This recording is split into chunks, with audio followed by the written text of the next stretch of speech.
Halo teman-teman, ketemu lagi barengan gua Vivit sebagai host kalian di Crypto News Indonesia, di sebuah channel di mana kalian bisa mendapatkan update seputar dunia cryptocurrency dan juga blockchain industri. Banyak orang bilang kripto itu nggak punya fundamental, cuma spekulasi. Eits, ini nggak sepenuhnya benar.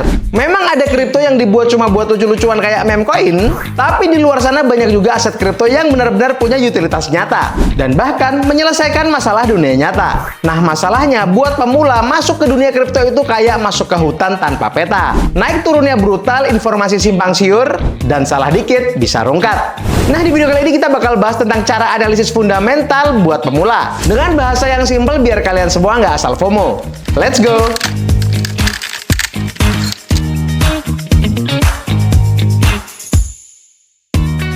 Apa itu analisis fundamental kripto? Singkatnya gini, analisis fundamental kripto itu cara buat mengukur nilai asli dari sebuah aset kripto. Bukan cuma lihat harga naik turun, tapi kita lihat proyeknya ngapain, teknologinya apa, siapa tim di baliknya, dan apakah kripto ini punya masa depan atau cuma hype sementara.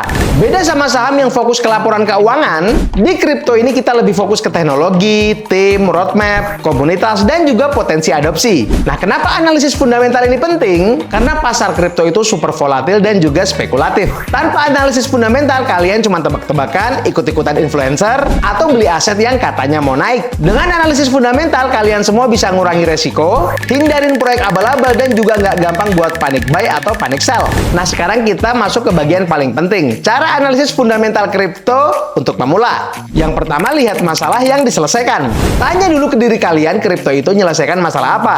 Kalau masalahnya nggak jelas dan nggak ada kebutuhan pasar, kalian harus hati-hati. Lalu yang kedua, kalian harus cek tokenomics-nya. Perhatiin total supply, distribusi token, dan apakah ada burn atau enggak. Tokenomics yang buruk, teman-teman, itu sama dengan harga gampang dimainin. Lalu yang ketiga, cek tim pengembang. Timnya jelas nggak? Track record-nya ada nggak? Tim yang transparan dan juga berpengalaman biasanya bisa lebih dipercaya. Kadang yang udah bagus saja kita masih bisa kebobolan. Lalu selanjutnya yang keempat, baca white paper. Nah, white paper itu, teman-teman, kayak kitab suci project crypto. Kalian bisa lihat visi proyek, teknologi yang dipakai, apakah masuk akal atau cuma janji surga. Kalau white papernya dirasa ngaco nih, teman-teman, skip aja.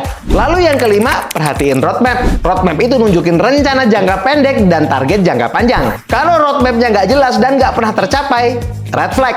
Lalu yang keenam, teknologi dan sektor.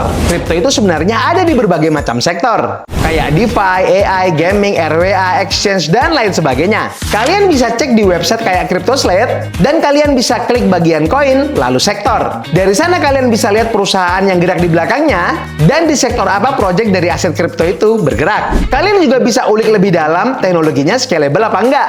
Nah, dari sana kita bisa analisa apakah project ini mampu bersaing di masa yang akan datang. Lalu yang ketujuh, kemitraan.